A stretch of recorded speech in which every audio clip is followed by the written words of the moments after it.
નમસ્કાર મિત્રો, education with Jignesh ચેનલમાં તમારું સ્વાગત છે. મિત્રો, ગઈકાલે આપણે 4 તારીખે જે વિડીયો બનાવીને મૂક્યો હતો અને આપણે વાત કરી હતી કે આ વિડીયોની અંદર જે પણ તમારી કોમેન્ટો આવશે એનો વિડીયો આપણે બનાવીશું અને ચોક્કસથી તમારા સવાલોના જવાબ આપણે આપીશું. તો વધારે સમય નહીં બગાડતા આપણે એ વિડીયોની કોમેન્ટ 1 બાય 1 જોઈએ છીએ અને જે કંઈ પણ મારાથી એનો જવાબ અપાય એ પ્રમાણે એનો જવાબ આપવાનો પ્રયત્ન કરીશું. તો ચાલુ કરીએ કોમેન્ટો.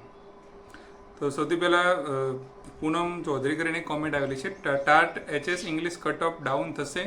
તો ટાટ એચએસ અને ઇંગ્લિશનું હાયર સેકન્ડરીની વાત કરી છે, તો એનું કટ ઓફ જે છે એ હવે ડાઉન થશે કે કેમ થશે કે એની વાત જે છે એ એની જે કેટેગરી વાઇઝ જે જગ્યાઓ જે છે બરાબર છે એમાંથી હવે કેટલા લોકો કેટેગરીમાંથી જનરલમાં જાય છે એ પ્રમાણેનું અલગ અલગ કટ ઓફ એનું હોય છે બરાબર છે. તો હવે PML2 એની આવવાની શક્યતાઓ છે અને ટૂંક સમયમાં એની જો ફાઇનલ મેરિટ અને શાળા પસંદગી પણ શરૂ થવાની છે. તો એ કટ ઓફ જે છે તમને ચોક્કસથી ખ્યાલ આવી જશે. ત્યારબાદ વેંકટેશ બાલાજી કરીને એક આઈડી છે એની વાત કરીએ. મારે દિવ્યાંગ ભરતીમાં 6 થી 8માં જનરલ મેરિટમાં 10મો નંબર છે અને એ કેટેગરીમાં પહેલો છે, તો મળી જશે ખરું ST કાસ્ટમાં. દિવ્યાંગ ભરતીની જ્યારે વાત હોય તો હમણાં એમાં તમે બધા જોયું કે 104 જેટલા ઉમેદવારો જ છે આખા 1 થી 8માં અને ઘણી જગ્યાઓ ઢગલા બંધ છે. તેમાં કંઈ પૂછવાનું હોતું જ નથી, તમને 100% મળી જશે. આગળની કોમેન્ટની વાત કરીએ આપણે. દેસાઈ પ્રજ્ઞેશ કહે છે ટેટ 1 OBC 68.80 ફિમેલ આવી જશે ને. તો 68.80 મેરિટ હોય અને જો ફિમેલ કેટેગરીથી ટેટ 1માં બિલોંગ કરતા હોય તો 99% ચાન્સ તમારા છે કે તમે આવી જશો. ત્યારબાદની કોમેન્ટ વાંચીએ. વાથી ચૌહાણ લખે છે કે નામમાં સિંહ અને બીજામાં જી હોય છે તો ચાલે. તમે જાતિ પ્રમાણપત્રની ખરાઈ બાબતમાં સવાલ પૂછી રહ્યા છો આઈ થિંક. તો સિંહ હોય નામમાં અને બીજા કોઈની અંદર જી હોય તો એ નામમાં ફેરફાર કહેવાય છે, એ ફેરફાર ચાલશે નહીં. એને માટે તમારે સોગંદનામું અથવા ગેઝેટ કરાવવું પડશે. ત્યારબાદ વિપુલ લખે છે, વિપુલ જોડાલા કે OBCમાં ટેટ 1 68.53 મેલ છે તો કેમ થશે. 68.53 અને ટેટ 1 OBC કેટેગરી છે તો 5000ની ભરતીમાં લાગી જવાના તમારા પૂરેપૂરા ચાન્સ છે. હિતેશભાઈ કહે છે કે 1 થી 8માં તો ક્રમિક ભરતી થવી જોઈએ. ખબર નહીં સરકાર શું કરવા બેઠી છે, 1 થી 5 છેલ્લે થાય તો જ ક્રમિક કહેવાય. વાત સાચી તમારી કે પહેલાં 6 થી 8 પણ અત્યાર સુધી જે પણ પહેલાં ભરતીઓ થતી હતી એમાં બધા 1 થી 5 અને 6 થી 8ના રાઉન્ડ એક સાથે જ પડેલા છે અને સરકારે કંઈક વિચારી જ હશે અને જોઈએ પછી આગળ એ લોકો શું કરે છે. એના પછી આપણે કોમેન્ટ કરેલી છે જાનવી ગોહિલ, કચ્છમાં ઉંમર વધારો થવો જોઈએ. કચ્છની ભરતી જે છે એ પ્રમાણે હવે નવા ફોર્મ ભરવાના છે એ બાબતની જે લેટર લખેલો હતો નિયામક શ્રીને શિક્ષણ વિભાગ દ્વારા એમાં વાત કરેલી હતી.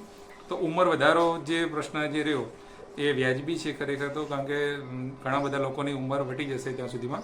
તો તમારે જે પણ જે ઉંમરના પ્રશ્નવાળા લોકો રહે એમને અત્યારથી રજૂઆત કરવા માટે જવું જોઈએ કે કચ્છની ભરતી જે આવવાની છે એમાં વયમર્યાદાનો થોડો વધારો કરવામાં આવે. ત્યારબાદ વૈશાલી પટેલ લખે છે કે ટેટ 1માં STની કેટલી સીટ આવી શકે. Nice information sir, thank you. તો પહેલાં તમારો આભાર. તો ટેટ 1માં ST કેટેગરીની જે સીટ જે રહી એ હવે આપણે ગઈ વખતની તમે ભરતી જુઓ તો એની અંદર જે કેટેગરીની જે ટકાવારી હોય છે એ પ્રમાણે જગ્યાઓ નહોતી આવી, બિલકુલ બહુ ઓછી જગ્યાઓ હતી એ કેટેગરીમાં. પણ 5000ની જે ભરતી જે છે એમાં ઘણી બધી જગ્યાઓ જે ST કેટેગરીની છે આવવાની પૂરેપૂરી શક્યતાઓ છે. એટલે એમાં ST કેટેગરીવાળાને કંઈ ઉમેદવારો બહુ જ ઓછા છે એટલે ચિંતા કરવાની એટલી બધી જરૂર નથી. ત્યારબાદ લખે છે ઉષા વાઘેલા કે 67.83 SC ફિમેલ આવી જશે કે નહીં ટેટ 1માં. 67.83 SC ફિમેલ બરાબર છે. તો SC કેટેગરી છે, ફિમેલ કેટેગરીમાં છો તો તમારો નંબર પણ આવી જવાની પૂરેપૂરી શક્યતાઓ છે. ત્યારબાદ ગોહિલ પ્રતાપ લખે છે ક્યારે કચ્છના ફોર્મ ભરાશે. તો કચ્છના ફોર્મ ક્યારે ભરાશે આપણે કાલે પણ એના વિશે ડિસ્કસ કરી હતી કે આ આર્ય ભરતી જે છે એ પૂરી થશે, જિલ્લા પસંદગી એની જ્યારે પૂરી થશે એટલા માટે એને પાછળ તરત કચ્છના ફોર્મ ચાલુ થશે અને એટલા માટે જ આ વિદ્યાસહાયકનું શેડ્યુલ ફટાફટ આપવામાં આવે છે. કારણ કે જે આ જલ્દી પૂરું થાય તો કચ્છની ભરતી જલ્દી શરૂ થાય અને કચ્છની ભરતી જલ્દી શરૂ થઈને પૂરી થાય તો કચ્છને શિક્ષકો મળે. એટલા માટે વિદ્યાસહાયક ભરતી બોર્ડ એની ઉતાવળ કરી રહ્યું છે. ત્યારબાદ કૌશિક લખે છે કે ટેટ 1 66.33 ફિમેલ વારો આવે કચ્છમાં કે નહીં. હા, 66.33 છે અને ટેટ 1માં એટલે કે 5000 આર્યન 2500 પેલી તો 66 પોઈન્ટ મેરિટ હોય 66 ઉપર તો કચ્છની ભરતીમાં તો 100% નંબર આવી જાય એમ ચિંતા કરવાની જરૂર નથી.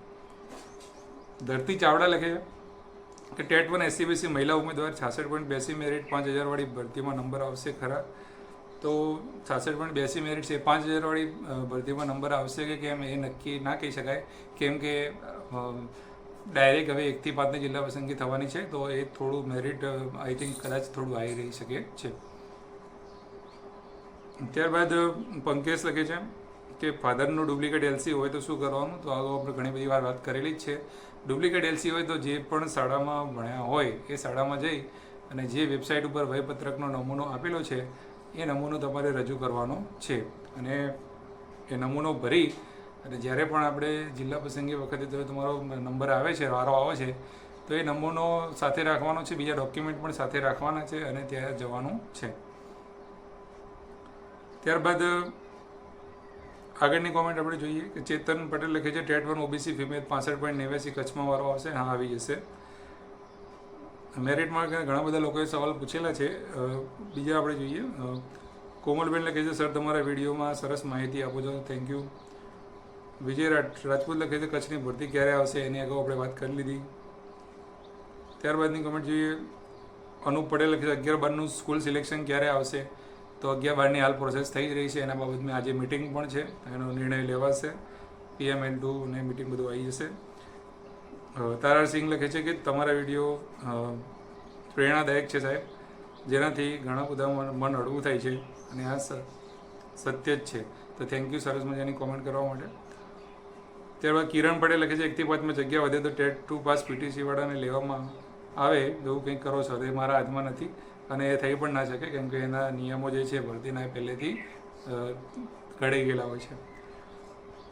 આગળની કોમેન્ટ જોઈએ. મહેશ પ્રજાપતિ લખે છે મારે નોન ક્રિમિનલ સર્ટિફિકેટ ઓરિજિનલ જમા થઈ ગયું છે તો શું કરવું?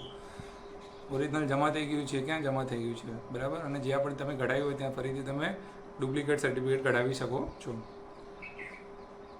આગળની કોમેન્ટ જોઈએ. જિજ્ઞાસા વાઘેલા લખે છે પિતાનું એક પણ સર્ટિફિકેટ ન હોય તો જાતિ પ્રમાણપત્રની ખરાઈ માટે શું કરવાનું? SC કેટેગરી માટે પિતાનું એક પણ પ્રમાણપત્ર નથી તો તમે કાકા કે ફોઈનું કોઈ પણ પ્રમાણપત્ર એમાં લઈ શકો છો અને પેઢીનામું કરાવી શકો છો. બરાબર, ભાઈ બહેનનું હોય એ પણ તમે કઢાવી શકો છો. આગળની વાત કરીએ આપણે. ઉપાસના લખે છે મારા પપ્પાના LCમાં સ્ટાન્ડર્ડ 1નું 1973માં બતાવે છે અને શાળા છોડ્યાનું 1986 છે, તો એ ચાલશે? 1978 પહેલાંમાં જવાબ આપજો તો ચાલશે. જે આપણે સર્ટિફિકેટ LC એની અંદર દાખલ તારીખ, શાળામાં દાખલ તારીખ જોવાની છે, શાળા છોડ્યા તારીખ નથી જોવાની અને જન્મ તારીખ પણ નથી જોવાની. શાળામાં જે દાખલ તારીખ લખેલી હોય એ 1/4/1978 પહેલાંની હોવી જોઈએ. કિંજલ પટેલ લખે છે કે દિવ્યાંગની ભરતીમાં જે જગ્યાઓ વધે તે જગ્યા 1 થી 5માં એડ કરશે. દિવ્યાંગની ભરતી એ ત્યાંથી હાઈકોર્ટના આદેશ અનુસાર જગ્યાઓ ત્યાં મંજૂર કરવામાં આવી છે અને એ જગ્યાઓ એમના માટે જ રિઝર્વ કરવામાં આવી છે. એ જગ્યાઓ ફરીથી 1 થી 5ની અંદર એડ થઈ શકે નહીં. નવી ભરતી આવે ત્યાં સુધી એ જગ્યાઓ એમાં એમના માટે જ એ રહેશે. પછીની કોમેન્ટ આપણે જોઈએ કે પરેશ સોલંકી લખે છે જિગ્નેશભાઈ મારા પપ્પા 1978 પહેલાં સ્કૂલમાં દાખલ થયા છે પણ એ સ્કૂલનું 1 થી 10ની કોઈ માર્કશીટ કે LC અત્યારે નથી. બીજી સ્કૂલનું 11-12 ધોરણનું LC 2023માં કઢાવ્યું છે. તો મારા પપ્પા ધોરણ 1માં જ જે સ્કૂલમાં દાખલ થયા એ સ્કૂલનો વયપત્રકનો ઉતારો કાઢી ચાલશે કે? તો હા, એ જ કરવાનું છે. પહેલાં ધોરણનું જ્યાં દાખલ થયો ત્યાંનો ઉતારો લઈ લો એટલે તમારે બીજું કશું કરવાની જરૂર નથી. તો ઘણી બધી કોમેન્ટો આવેલી છે. જેટલા પણ લોકોની કોમેન્ટો આપણે વિડીયોના લેન્થ પ્રમાણે જેટલી પણ લઈ શક્યા એટલી એમાં લીધી છે. આશા રાખું છું કે ઘણા બધા લોકોના સવાલને જવાબ એની અંદર અમુક આવી ગયા હશે. તમારો પણ જો સવાલ હોય તો વિડીયોની અંતમાં કોમેન્ટ જરૂરથી કરજો. નવો વિડીયો આવશે એની અંદર ચોક્કસથી આપણે લઈશું. વિડીયો સારો લાગ્યો હોય તો લાઇક કરજો, કોમેન્ટ કરજો અને શેર કરવાનું ભૂલતા નહીં. અને ફરીથી આપણે નવા વિડીયોમાં મળીશું. ત્યાં સુધી જય હિન્દ, જય ભારત, થેન્ક યુ.